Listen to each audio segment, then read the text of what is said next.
Let's see if I'm mic'd up. That's great. Yes, I've been here a long time. I had to explain to one of the executive management one time that I preferred the term veteran employee over old timer. So, okay, we're going to go down with the lights a little bit. By the way, if you found yourself in a place where you can't see, don't be embarrassed. Get up and move while the lights are low. We won't scold you or anything. It'll just be just fine. I'm here to talk about one of the most favorite things I talk about at any time. I've got a great team of people I work with and have been enjoying this for a long time now, and I'm really happy to be here. A little too excited, but I'll calm down in a few minutes, so thank you very much. Okay, what I am not a biologist, I am not a pathologist, I'm not part of the Marine Mammal Research and Conservation Group. However, that's a really good group here at Harbor Branch. I told them I'd plug them and give a couple slides. But just so you know, I don't know a lot about the biology of the animals. I have one slide on some of the facts that will help us understand the technology that my team works with. But I just thought I'd give you that background. So, what is your experience with manatees? By show of hands, how many have seen a manatee in the wild or at an aquarium? All right, big number. How many have previously heard me describe the Manatee Protection Systems at Harbor Branch? All right, I can make anything up. Okay, thanks. How many have traveled through a navigation lock on a boat or a cruise ship?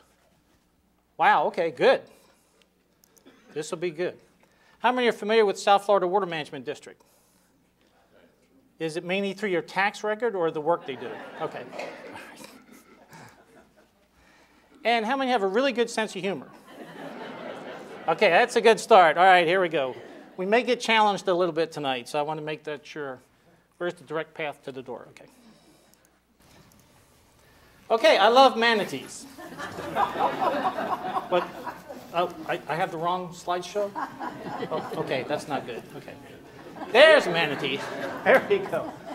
This was actually taken in our cut in our channel here just this past week by one of our staff members. I do love manatees, but I can never eat a whole one. Okay. Now, you may be a little challenged by that, but there's precedent. 7,000 were hunted and killed in the 50s. We used to have a lot of them around, and yes, they were a food source and source for hides and other things. So nowadays, it seems a little politically incorrect to talk about eating manatees, but it was really true. Now I'm going to try to win you back after that last comment here. See if we can.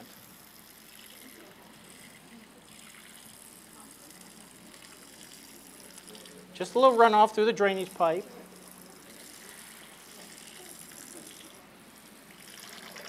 How can you not love that pudgy face?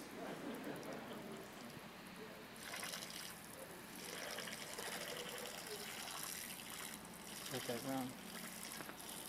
Okay, you starting to feel a little better? Okay. Okay, this is some video I took at the Canaveral Lock myself. We put a protection system in there. We'll talk about it a little bit. And there's some a nice barrel roll for you. These are good encounters. I've seen them myself just being in the lock like this, just eating grass on the side and not caring about anything.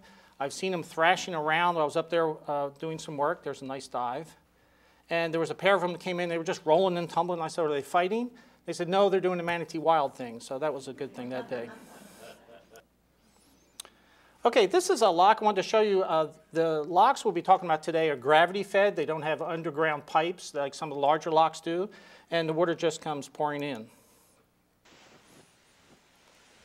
Now look at the flow of this, because we're going to talk about flow issues in our protection systems and why it's important and why that can be a problem in some of our protection systems. So imagine that water, if it's a vertical lift gate that we'll be talking about, turned on its side and rushing beneath a gate that has a horizontal closure to it. Okay, some manatee facts. I had to look this up. I'm not the biologist, but I thought it was pretty interesting. live up to 60 years. Females produce from about 4 to 7 years old into their 30s. Gestation is about 12 to 13 months. Typical litter is about 1. Twins are rare. And the calves depend on moms for 1 to 2 years. When the calf's born, sometimes the mom pushes it to surface to get its first breath, and usually in a little while it's taking care of itself. It has 6 cervical neck bones instead of 7, so it can't really turn around and look behind it. That's interesting on watching them out in the common. You'll have to watch for that. They can be found alone in pairs or groups. They're mildly social. They migrate when the water goes below 20 degrees C. On December 5th of 2011, the Canaveral Lock counted 70 manatees in the chamber when they first opened the gate in the morning. They opened the gate and they came rushing in from the river, and they filled the chamber, and they let them out the other side, and they headed south. So, not exactly snowbirds, but it's, you know, same principle. Okay. Sorry. Long exposure below 16 degrees C is usually fatal. They can get pretty large. Adults get to 1,000 pounds as long as we leave them alone. Swim about 2 to 6 miles per hour, 15 miles per hour in a burst, but in the forward direction. They don't back up very well. All that power in that tail is meant for going forward. And that's important when you consider their behavior or how they act around water control structures. They don't have that big advantage to say, whoops, I'm in trouble, turn around and get out of there. Their hearing range is about 500 hertz, or cycles per second, up to about 46 kilohertz. Okay, there are 3 inventions that have enabled us as humans to inhabit Florida: the window screen, the air conditioner, and a system for flood control. If it weren't for those first 2, we probably wouldn't be here. Here's Florida's water management districts. The St. John's was mentioned earlier. We mentioned South Florida, so we know a little bit about it, but here its geographical range. Their mission is first flood control. When you have too much water in your yard, you want it to go away, and you want them to be very responsive. And when it's dry, we're approaching a drought condition, you call them up and say, where's the water? My canal's low, my water table's low, and they're in trouble. And of course, they have to prevent saltwater intrusion into our freshwater systems. This is a map we're going to blow up in a little bit. I have a printed one here if you want to look at it later. But I found this because it shows the manatee access into the canal systems. I got this from the U.S. Fish and Wildlife Service. Notice the boundary line for South Florida Water Management District. And where the green lines are, that's where manatees can inhabit. So South Florida Water Management District, an important sponsor of the work that we do here for protection systems. 2,300 miles of levees and canals, 2,200 water control structures. Some of them are small, some are quite large, as you'll see. A lot of pump stations, and they serve a lot of residents. Okay, a little more close up here. The manatees can travel from the upper Kissimmee River down to the lake, and they have access all the way across, but they have to go through the locks and things just like you would in a boat. Anybody here an avid boater currently? There's one over here. I'd really like for someday to have somebody put a video on the front of their boat and go all the way across and then make a time lapse out of it. I think that would be fun. So get on that right away. Okay, these along the coast, southeast coast, most of the structures that had so many records of manatee kills when this program started are down here in the Miami-Dade area. Okay, so vertical lift gates. These are the control structures very similar to that demo over there, and we'll look at a few pictures in a moment. And this is their locations, as mentioned before, and these are the ones that were targeted that are on those access canals and needed manatee protection systems of some sort. There are a lot of those many control structures where they've actually put grates to keep the manatees out. They don't let them get into certain areas. So that's a balancing act. It's a management on that natural marine mammal. 18 structures, 38 gates are operated and owned by South Florida Water Management District. One structure we'll be talking about tonight has 8 gates. That's for the U.S. Army Corps of Engineers. That's 1,069 linear feet of a pinch hazard. So some of the vertical lift gates are small. This is a neighborhood one. If it was your neighborhood, you would think this is pretty important. Notice this vortex. This culvert here is passing water. The gate is open a little bit. And this is a spinning vortex out in front. I've been to a structure that was one of the wider ones. In fact, I'll go forward a little bit, like this. and the gate was open a little bit, and it happened to have about a 13-foot difference between the water upstream it was retaining and the downstream water. And there were vortexes like that on the side. Kind of makes sense that if the water's rushing in, it can start to go around the edges and start to make spiraling vortexes. Well, I was amazed today. I watched a basketball come floating down, get in the vortex, go to the bottom, and pop up on the other side. So that's a lot of energy on that water rushing under that gate. This is the largest one. This is the W.P. Franklin Lock and Dam. It's a great place to visit. They have a good park there, operated by the Corps of Engineers. The water's been blocked off. It can only come through these spillways here, these vertical lift gates, or through the navigation lock. All this is where they put in the system.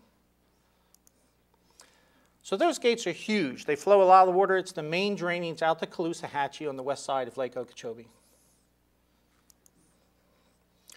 Some of the locks are around the lake, and they're vertical lift boat locks.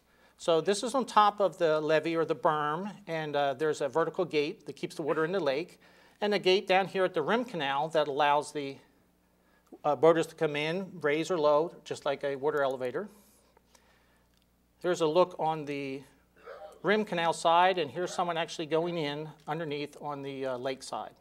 There is a driver in there. This lady isn't piloting that boat. I had to check. I had to go back and look, but I was like, that doesn't look safe. But another good view at that vertical lift boat lock. They actually put these little drainage edges here, a little ramp, to keep the water from dripping down on the boaters as they go through. Wasn't that nice? That's good. Vertical lift gate hazards to manatees. On the vertical lift gates along the flood control, not the boat locks, no one is there to watch. They're all remotely controlled. Well, that's an issue. We can't spot a manatee and say, hey, I got to hold up a second. I don't want to close the gate. I want to do something with the manatee. And there's limited visibility. You saw in that very first video how quickly that manatee was able, the one on the left, was able to disappear just within a few inches on that particular water. And that water is in pretty good shape right now in our canal. So water management strategy. It's best and easiest for water managers to open the gate a little bit and let a little bit of water out over a long period of time. It rains a little at a time, drain off a little at a time. Well, that's great for water management, but it isn't the best idea for manatees. So in '74, they started really counting manatees. They started collecting the carcasses, studying them, and trying to come up with mitigation plans. So these are the ones that have been reported killed by water control structures. And I have through '96, and another slide I'll show you the more recent years. But this became a problem, and with the Endangered Species Act and the state efforts, a multi-agency task force was established, said, what can we do about this? Certainly people are studying the greater problem that exists with boaters. People are studying habitat. People are studying the red tide and the other issues. But these are man-made structures, and the question was, certainly there's something that can be done to save these creatures. So the first thing that was recommended was a very simple thing, an operational change. Any gate that opened for flood control had to be open a minimum of 2.5 feet. No more parking it at 6 inches and waiting. Open it 2.5 feet, let some water out, close it again, open it up a little bit later, and balance that water level, that drainage in your backyard.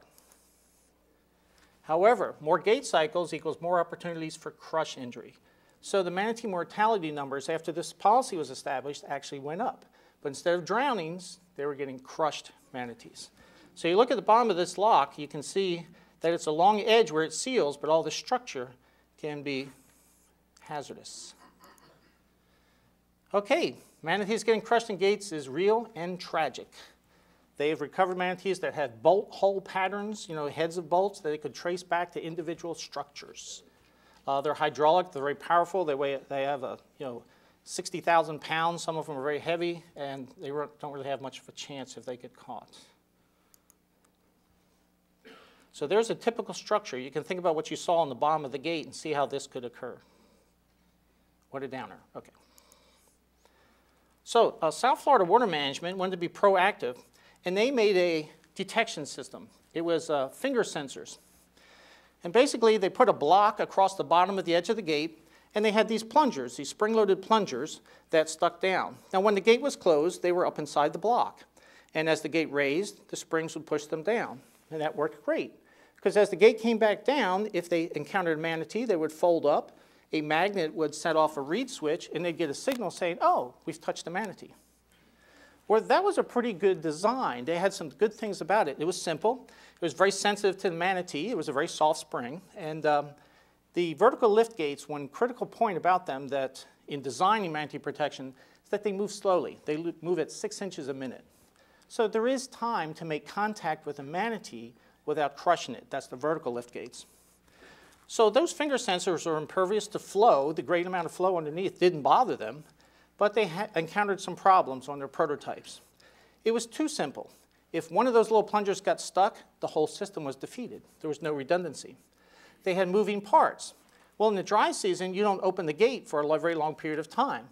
Well, on the salty side, there was biofouling that would make the plunger stick, or they'd get filled with sand, and so when the gate raised up, they could not come down, and so they were always in an alarm state. So it was an all or nothing problem, and they also had a lot of problems with water getting into their sensor systems. So they were spending tons on maintenance. Great conceptual idea, good approach, but not really successful in the long run. So what are the design constraints for the Manatee Protection System for a vertical lift gate? One of them would be impervious to biofouling and sand buildup. We mentioned that. Operate in a tremendous dynamic flow.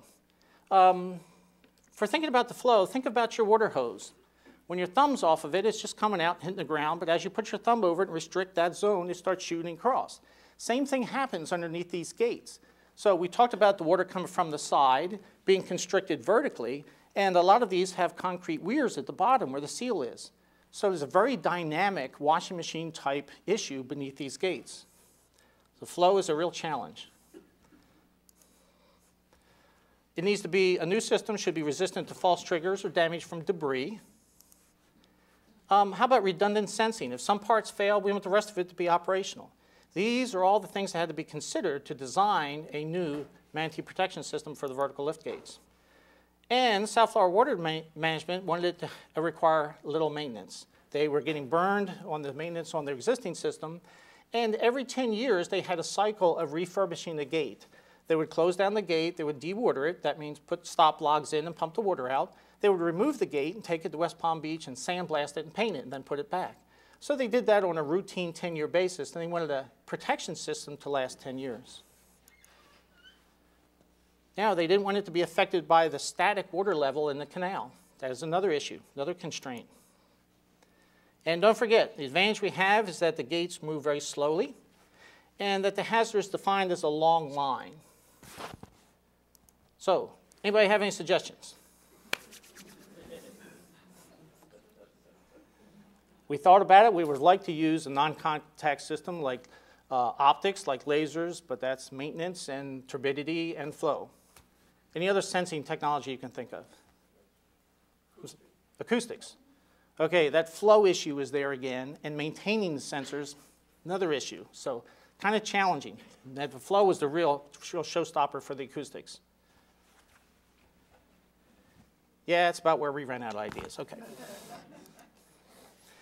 However, we're able to, pardon me? Pressure system. Put a hose across the bottom, have it pressurized to a certain amount. When it constricts more, it'll put more pressure on the switch. You can keep the switch and all the stuff out of the water. Okay, it's kind of like on the bottom of the garage door, the switch, or on the elevator doors. Garage doors are generally done with lasers. Okay, what do you do? This would work as, it would be laid along the bottom of the thing, and if it hit something, it would compress, and that would set the pressure system that would be up at the top, add more pressure to it, and then it would shut the thing off and put it in reverse, back it back up. Well, we came up with a pressure system, but the reason we didn't use what you're suggesting is because the dynamics, the slow dynamics of the head of pressure of water. If you have a switch that's very sensitive, then the depth of water would close that switch. So that was the tricky part. So you're absolutely right. A contact sensor is the only way left to go based on the constraints. So pressure is the answer. Yes? Why can't there be something that lies on top of the water at water level when it goes up and down like a floating dock that's stable, and then something that can attach to the bottom of it like a doggy door for the manatees? A white piece of something You, But they can push it and push open, and then everything on top of it is on top of the water, and it fluctuates with the water level. interesting idea. The flow and the pressures from the flow would make that extremely difficult to create. And once again, you have moving parts. So how do you make sure those are maintained and have the delicate contact? Remember, the manatee is just like this. So I don't want to push hard. I don't want to rely on the manatee to protect himself. We have to take a positive action. But good suggestion. And that's why I asked, because if we came up with something that's much better than our system, we'd talk after this and start a business. But thank you. Okay, the Piezo-Electric-Detector. It's a bumper system. Here we go.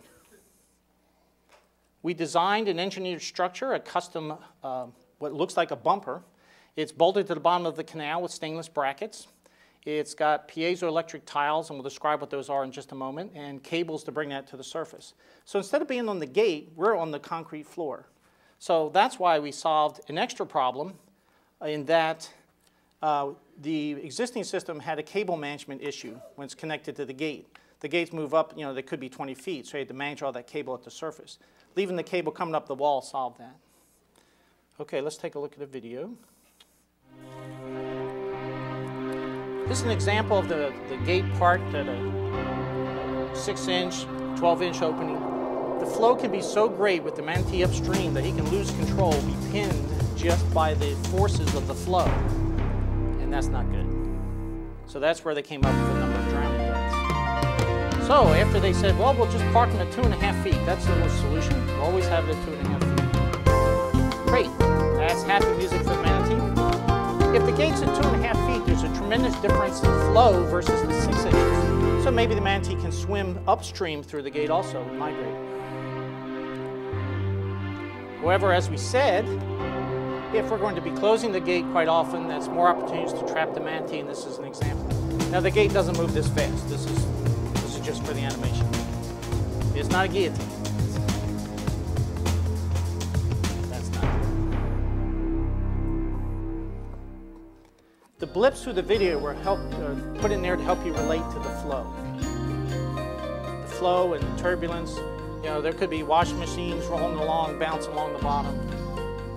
So we have a contact strip, this piezoelectric detector. Manatee can bounce against it, and up goes the gate.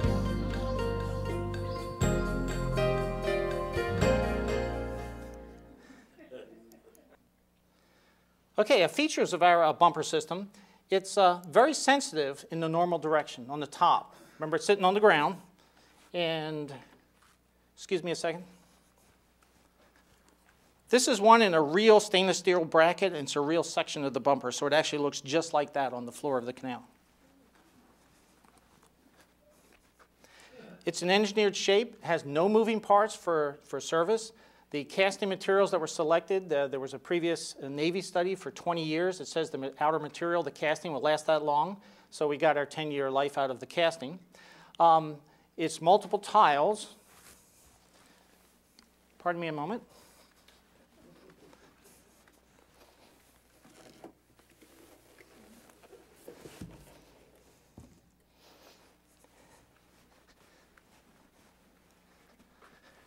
That's a real section there with the size of the tiles right in it.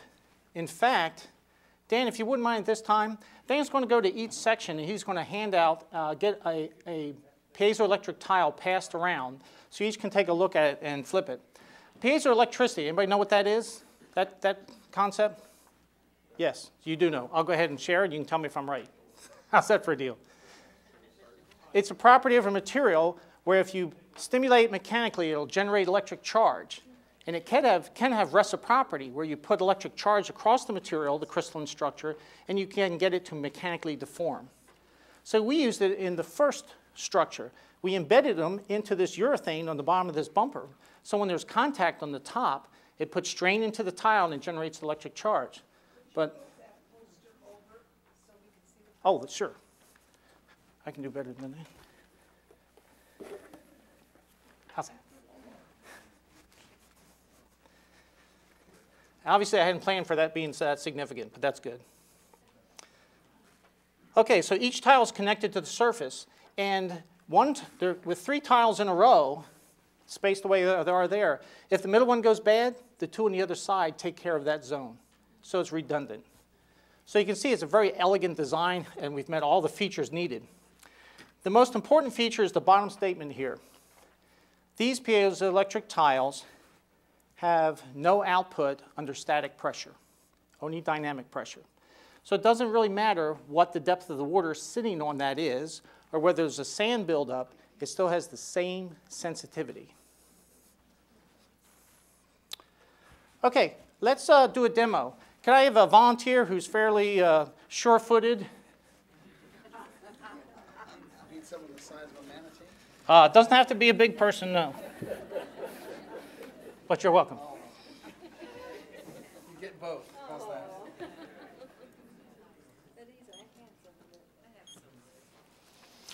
Now, first of all, we're going to let them see. Just reach over with your toe and press on one of the X's.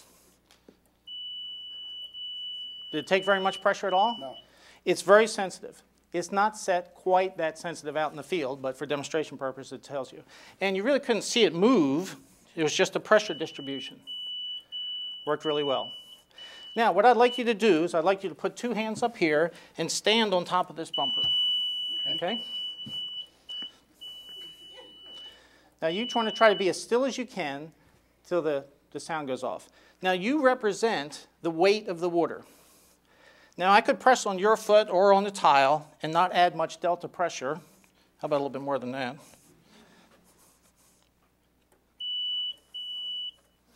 So I was the manatee pressing on the bumper when it was already under the weight. You can step down. Thank you. Good job. We're going to give you a hand for that. All the way down? All the way down.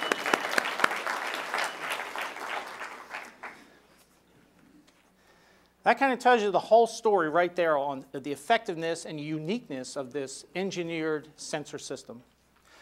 This will be up here after the talk. I'll stay up here if you want to come up and touch it for yourself. See, it's nothing like a real live touch and feel. What are we doing? How are we doing on time? Halfway? Okay. Speed up just a little. Okay, we did a trial demonstration for South Florida Water Management. We built it for them. They installed it. It worked. And we bid on a multi-year contract with a prime contractor, and we were awarded a multi-year contract. So we started building those in our labs and to install in a lot of structures. These are some of the friends and people we collected to help us. Castellan makes the custom castings for us. They're in Illinois. Any Illinois people represented? Okay. Cytec makes the urethane compounds that we selected. They're in New Jersey. Mercury Wire Products designed the custom cable that we have with all those little teeny wire pairs in it, and they're in Massachusetts. Aztec is a company in Rockledge, Florida that builds a lot of electronics, which we won't talk about because we're short on time. And Measurement Specialties is the people that make the custom piezoelectric tile that's being passed around. And we have how it's assembled. The castings arrive, they've been molded, we have to clean off the molding, and we've learned to establish a profile for getting our potting materials to bond.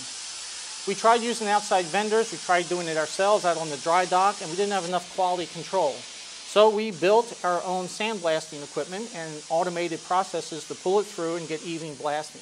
It's a very large size of grit that's in there at a very high flow rate. When we got the multi-year contract, we knew we had a lot of linear feet to do, and this was the most efficient thing that we could come up with. Every time we start building a set of sensors, and we're building a set right now up in the lab, here's that's the video. Custom tables, a custom chamber. This is an evacuation process going on right now. These are vacuum pumps pumping down the long chamber. We have to get all the air out of the compounds when they're first built. And this is the step. That's a Venturi vacuum pump, multiple vacuum pumps. These are the custom tables we put together. And this is the labor-intensive hands-on process.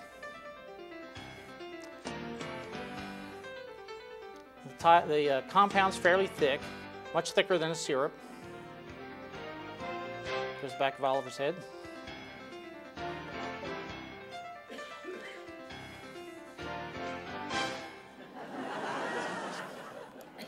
So you've seen us build them. Well, after they're built in the lab, they have to be tested. The brackets are fabricated in our lab by our welders, taken out and delivered to the site. This is looking at stop logs down in beside a vertical lift gate. The stop logs are on either side, and the water's pumped out. We're drilling holes in the bottom and mounting the brackets, and then the bumpers get placed in the brackets. And finally, the cables get rattled up the wall and covered with stainless steel brackets. And some of the electronics, custom built by the engineering team for Manatee Protection Systems here at Harbor Branch. Okay, ready to start saving manatees. Okay, I'm going to continue with the demo just for a moment. No, I'm going to leave that alone. No, I want to do it. Okay. The only thing I didn't do before was do the automatic detection and stop. Later on, this will be up at the Ocean Discovery Center with a video screen on it, and it'll be left up there for the public to enjoy. It's armed. Should go back up. Hopefully at this point that's anticlimactic. Thank you.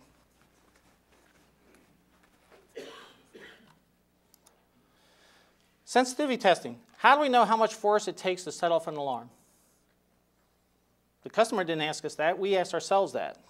We must guarantee a minimum response to the stimulus, and we want it to be repeatable. Well, first we did the belly whopper test. That proved that it worked, but it wasn't very quantitative. Then we came up with a spring-loaded plunger. We also call that the belly whopper. But it was hard to get the rate of change to go there. We could make the top end of the pressure be limited by the spring constant. So we created the pneumatically actuated stimulus system. And that's sitting right down here on the front. More structure that we had to create that didn't exist because this technology didn't exist. So on here we have an air cylinder with a load cell on it, so we get electronic feedback. We can take the scale and put it on the end and pre-calibrate that load cell. And then when we go along, we stimulate the sensor. It goes down, stays, releases, and the electronics over here measure that signal.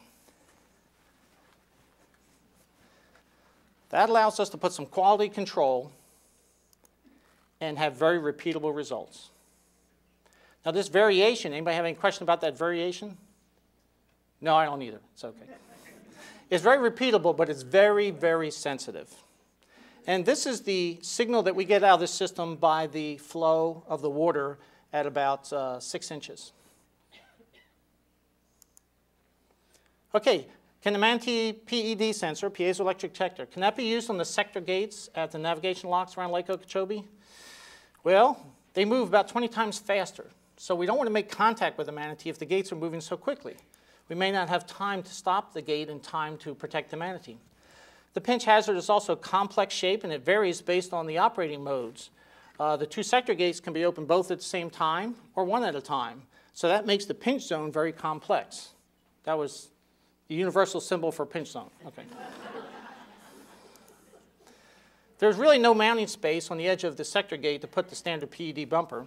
And the gate control systems may have a slow response. Some of them, when they hit the stop button, actually ramp down from a high speed to a slow speed, and that would be bad for the manatee. However, water flow is a minimum.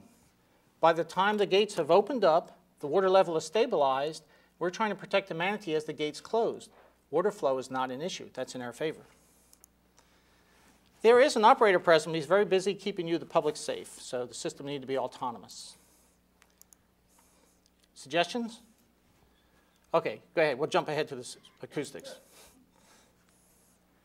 Manatee ADS Acoustic Detection Sensor System. Conceived, built, generated, completely created here at Harbor Branch. System is highly directional array of acoustic beams. The alarms are activated by blocking the path between the transmitters. It's a broken beam detector. Is the manatee between the gates? Non-contact. The gate automatically stops, allow them to pass through unharmed and untouched. Okay, we are going to take a shot. Go out one more time. The canaveral lock was done back in 2004 the first time, and this is when one of our staff members,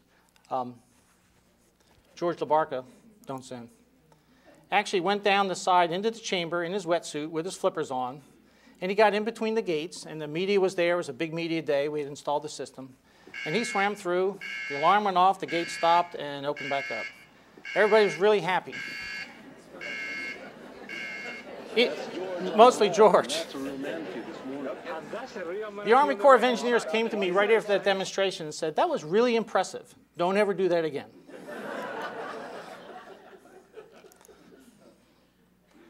They have this little thing about safety. Now here's a record of a real manatee save. This is a data logger record. These are on all the systems on the locks of all the different acoustic paths that go across, these different beam paths from the different transmitters to receivers. And this is where they first started being blocked by the manatee. Now, he could have been swimming up through, or his nose was there first, and then his body. We entered the Manatee Protection Zone. We got a red alarm, and over here we have a record of the gate stopping and open up. So there's a data logger on these systems proving that it's working. Okay, we did a proof of concept in '98, did the St. Lucie lock, and then the same thing happened. We had to create all this new electronics, all these new systems to support this new technology. This is a good time.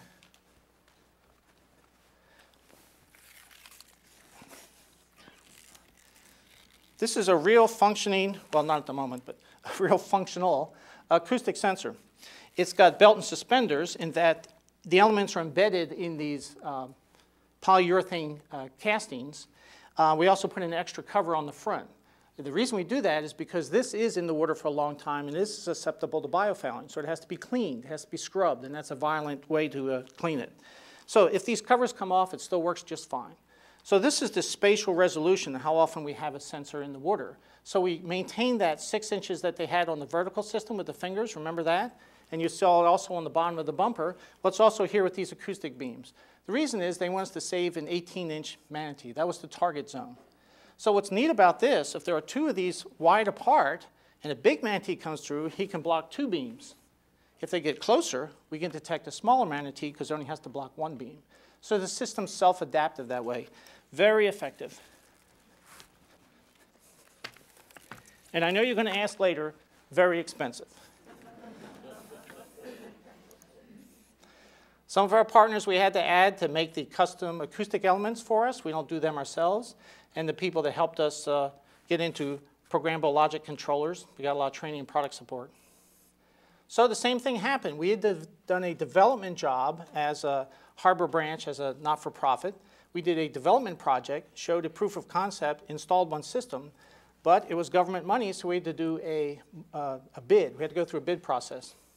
So we did it once again, phase 2 for sector gates.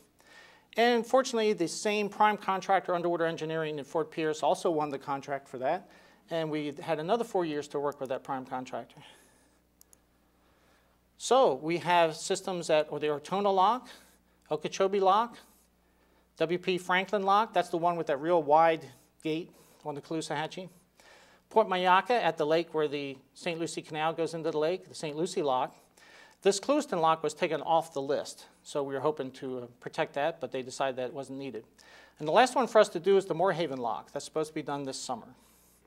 So you can see we're reaching the end of a very successful program of multi-years of building and installing these sensors to accomplish this mission. There's the Taylor Creek lock from above. And these are our sensors mounted right on the skin side of that sector gate, skin side and timber side. They have to be on both sides. And it goes across. The acoustics go through the water to the opposing gate, the matching gate. And this is with the gate dewatered.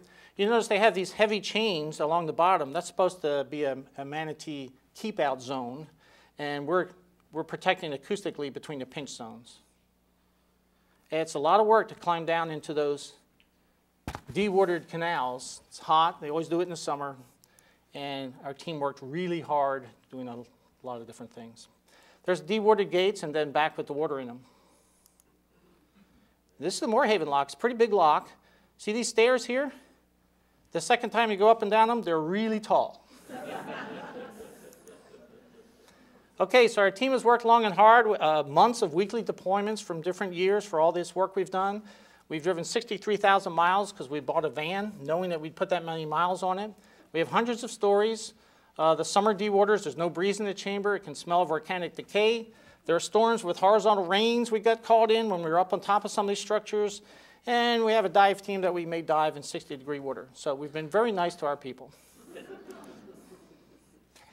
And don't forget those skeets. However, we were at the Canaveral Lock when there was a shuttle launch. That was a bonus. And when they brought back one of the rocket boosters. So that was a bonus.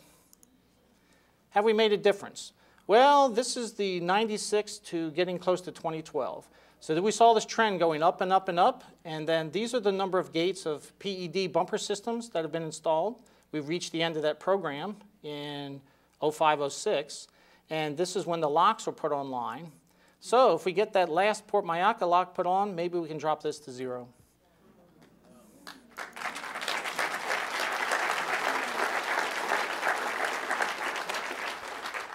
Thank you so much. You've been a very attentive audience. Any questions?